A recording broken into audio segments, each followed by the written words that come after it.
한양대학교 2020학년도 논술 전형은요, 학생부 반영 비중이 감소하고 논술 반영 비중이 늘어난 것이 특징입니다.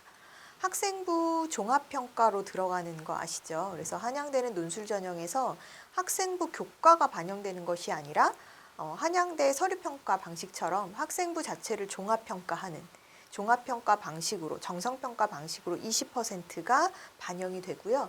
논술은 80% 비중으로 늘어났어요. 그렇기 때문에 논술 비중이 늘었구나, 논술이 관건이 되겠구나라는 거 여러분들이 보셔야 될 것 같고요.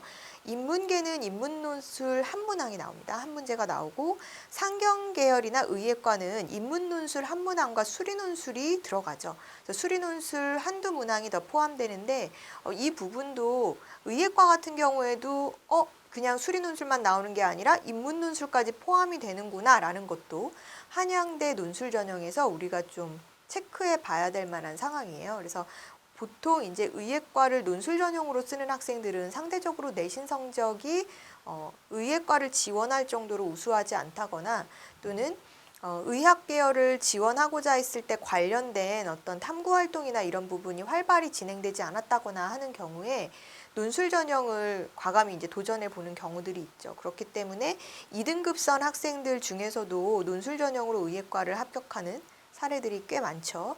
2, 3등급선에서도 있는데, 문제는 이제 한양대를 보통 대부분의 의예과 논술은 수리나 과학 논술인데, 한양대 같은 경우에는 인문 논술이 포함되어 있다라는 거 여러분들이 확인을 해 두셔야 될 것 같습니다. 자연계는 수리 논술로만 2개 문항이 출제돼요. 그래서 한양대는 자연계가 과학 논술 없는 수리 논술만 진행되는 논술이다, 이렇게 이해하시면 될 것 같습니다. 논술은 고교 교육과정 내에서 출제된다라는 것이 기본 방침이고요. 학생부 20%는 아까도 말씀드렸지만 종합평가인데, 논술은 80%이기 때문에 논술에 대한 집중을 조금 해야 되는 그런 유형이고, 한양대 논술은 90분 동안 논술 시험을 치러야 돼요. 그래서 상대적으로 100분이나 120분 동안 논술 시험을 보는 다른 대학들과는 달리 논술 평가 시간이 좀 다소 짧다라는 거 여러분들이 보셔야 될 것 같습니다. 1시간 30분, 90분 동안 한 문항을 풀어야 되는 논술 전형, 수능 최저 기준이 없는 것이 특징이고요. 그렇기 때문에 올해 역시나 경쟁률이 조금 소폭 상승한 상황이다, 이렇게 보시면 될 것 같아요. 논술에서 동점자 처리는 그러면 어떻게 하는가? 지금 한양대 같은 경우에는 이제 논술 성적을 가지고 먼저 동점자가 있을 때 자연계열은 논술 성적 우위자, 논술 고배점 소문항 성적 우위자, 이런 순서로, 상경계열은 논술 성적 우위자, 수리논술 문항 우위자, 이렇게 평가를 하거든요.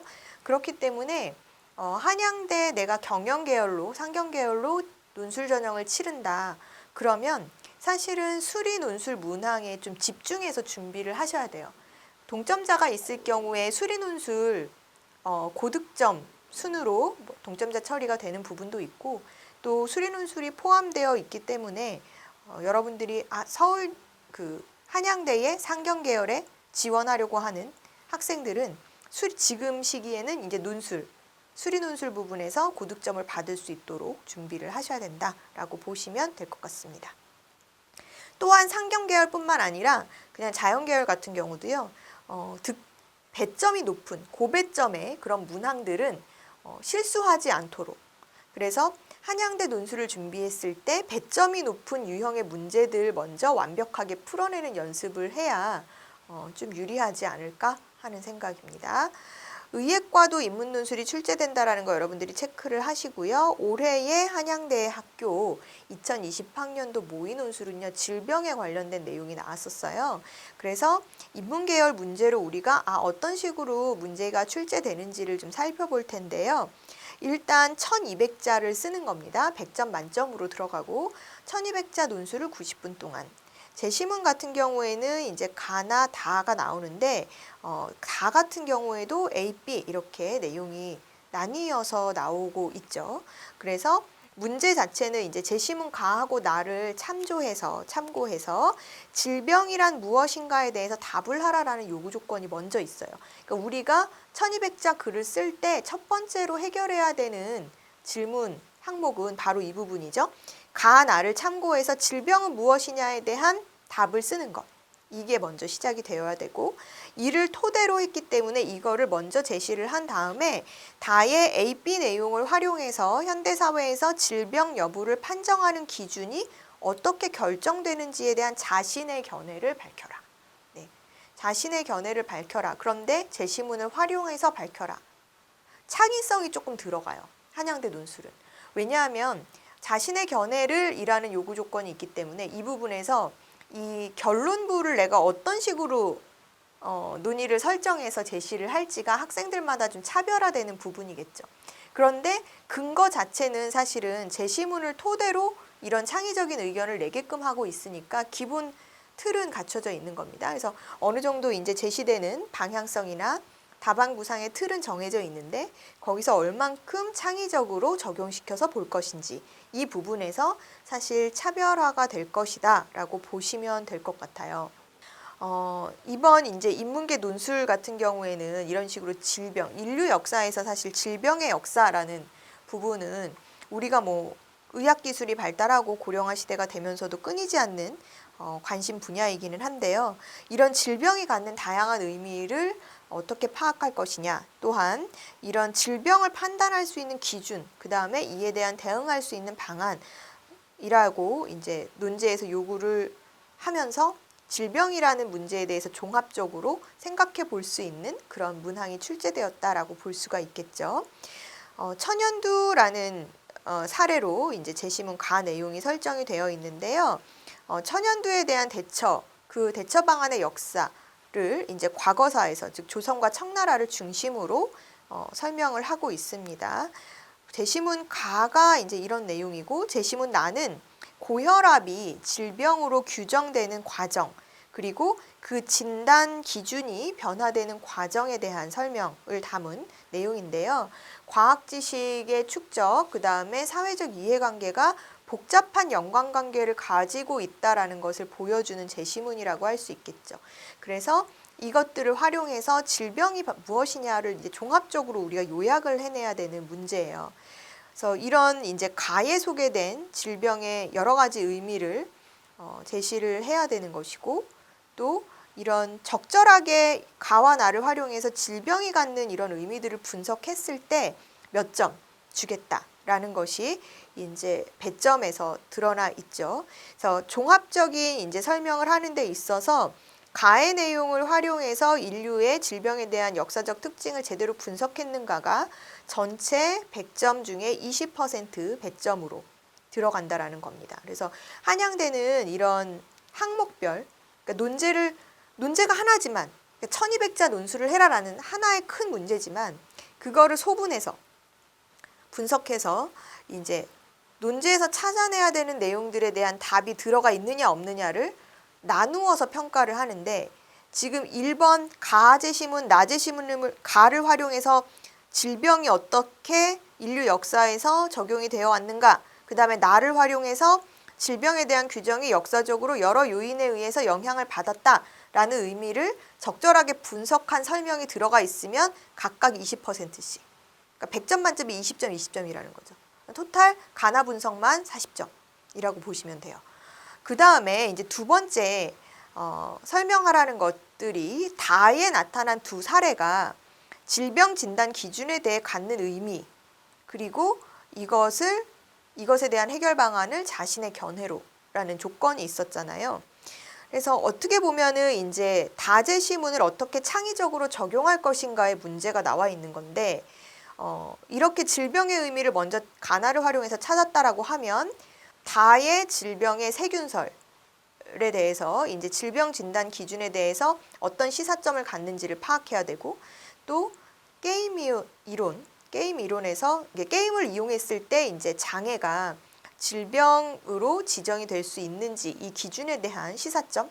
그러니까는 현대 사회의 어떤 여러 가지 요인으로 새롭게 또 진단이 나오게 되는 어떤 질병에 대한 기준에 대해서 물어보고 있는 거잖아요. 그래서 이런 이제 질병이라는 것에 대한 폭넓은 개념 이해, 또 이것을 현 사회의 문제점과 가지고 연결시켜 봤을 때 이것도 질병이 될 수 있느냐 없느냐 뭐 이런 것들 여러분들이 이런 창의적인 자신의 의견을 밝히는 것은 각각 15점, 15%, 15%. 다의 두 사례 각각. 그러니까 다 재심은 하나만 가지고는 30점 배점이 되는 것이죠. 그래서 이렇게 보시면 될 것 같습니다. 그러면 가장 중요한 건 뭐예요? 어쨌든 창의적인 적용에서 변별력을 가지게 될 것이지만 기본적으로는 제시문을 정확히 주어진 주제로 엮어서 읽어서 분석하고 독해냈느냐가 가장 큰 배점을 가진다라고 볼 수 있겠죠. 그러면 나머지는 뭔가요? 자, 40점, 30점 해서 벌써 70점. 아, 각각 제시문 분석하는 거에 70점 배점이 됐어. 그러면 나머지 20점은요. 이런 각각 분석한 내용들을 어떻게 적절히 구성해서 글을 전개했느냐. 즉, 1200자의 글에 논리적인 전개가 되어 있느냐, 구성이 잘 되어 있느냐라는 겁니다. 각각 답변을 찾고 이것을 하나의 글로 구성해내는 능력을 보는 것인데요. 가의 내용을 활용해서 질병의 역사를 통해 인류가 어떻게 대응해 왔는가 이거를 던지고 고혈압의 사례를 나에 있는 고혈압의 사례를 활용해서 무엇을 질병으로 규정할 것인가 또 그 진단 기준은 다양한 요인에 의해서 변화될 수 있다라는 질병의 의미를 분석한 후에 다의 A, B를 활용해서 질병 진단 기준에 대한 내 생각을 제시를 하면 된다. 그리고 이 구성 자체가 20점, 그 다음에 나머지 10점은 표현력 부분입니다. 그래서 정확한 단어, 그 다음에 적절한 어휘 선택, 어떻게 표현해냈는가, 제시문에 있는 문장 그대로를 인용하지 않고 자연스럽게 내가 재구성을 할 수 있었는가, 그 다음에 문장 구성이나 문단과 문단 간의 유기적인 연결관계가 있는가 없는가. 유기적인 연결성이라는 건 굉장히 중요한데요. 사실은 유기적인 연결을 눈에 띄게 보여주는 거는 접속어, 연결어의 효율적인 활용을 통해서 보여줄 수가 있어요. 내용상으로 이어지는 거는 물론 좋지만 이 내용을 연결시켜주는, 즉 앞뒤 단락의 관계 설정이라든지 앞에 있는 단락과 이어지는 뒷 단락의 내용을 적절하게 보여줄 수 있는 것은 사실 접속어와 연결어잖아요. 그래서 이런 부분을 어떻게 하나 팁을 드리면요, 여러분들 너무 잘 아시죠? 그러나 대조관계 그리고 그러면 연결관계 이런 건 잘 아실 텐데 예를 들어서 내가 하나, 둘, 셋 이렇게 항목을 나열해야 되는 경우들이 또 생길 수 있어요. 예를 들면 질병을 진단할 수 있는 기준은 하나, 둘, 셋 이렇게 해서 세 가지 내가 생각하는 요건을 내가 나열하려고 해요. 그런데 사실 이제 하나, 둘, 셋 이런 표현은 굉장히 평면적인 표현이거든요. 그냥 단순 나열이에요. 그렇기 때문에 글을 입체적으로 보여주지는 못해요. 그러면 하나, 둘, 셋보다는 우선, 다음으로, 마지막으로 이런 표현으로 조금만 바꿔줘도 내 글이 굉장히 입체적인 구성을 가진 것처럼 보일 수 있는 효과를 줄 수 있다는 거. 그래서 여러분들이 이제 그런 식으로 접속 연결어들을 어떻게 적절히 활용할 것인지가 내 글을 유기적이고 논리적인 구성을 가진 글로 보일 수 있느냐 없느냐를 결정하게 되는 요소가 된다. 이렇게 보시면 됩니다. 물론 이제 우선, 다음으로, 마지막으로 했을 때 우선은 기본 전제가 될 수 있는 요인에 대해서 언급을 해줘야 되겠죠.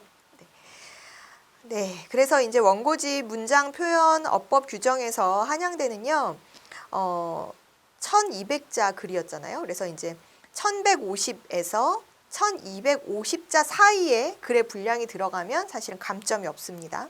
그런데 1250을 넘기는 순간부터 1점씩 감점이 됩니다.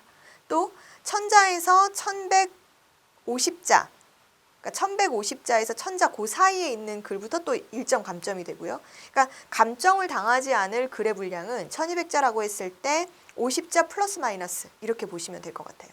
1150, 1250 사이에 내 글이 쓰여질 수 있도록 미리 연습해 두셔야 되겠죠. 그래서 실제 시험장에서 당황하지 않게끔 글의 분량을 맞추는 것도 방법이다. 그리고 이제 다른 표현이나 이런 것들은 사실 우리가 하나씩 그런 거 있잖아요. 여러분들 맞춤법 이런 것들 틀리면 하나씩 감점되나요? 이렇게 얘기하는데 그렇지는 않아요. 사실은 하나씩 감점시키지는 않고 비율을 정해놓고 하는데요. 지금 한양대 같은 경우에는 원고지 사용법이라든지 이런 어문 규정에서의 감점도 또 따로 두고 있으니까요. 여러분들이 원고지 사용하는 방법도 잘 익혀두시고 또 글의 분량을 거기에 맞게끔 쓰는 연습도 한양대 논술에서 고득점을 받기 위한, 감점을 줄이기 위한 방법 중에 하나가 될 것이다 라고 체크를 해두시는 게 좋을 것 같습니다. 그래서 시간 분배가 잘 되어야 된다는 거. 사실 1200자 글을 90분 안에 많은 제시문들을 분석해서 써야 된다는 것에 대한 부분들이 부담으로 작용할 수 있기 때문에 지금은 시간 내에 정해진 분량만큼의 논리적인 글을 쓸 수 있는 연습, 시간 타이머 정해두시고 해두셔야 될 것 같습니다.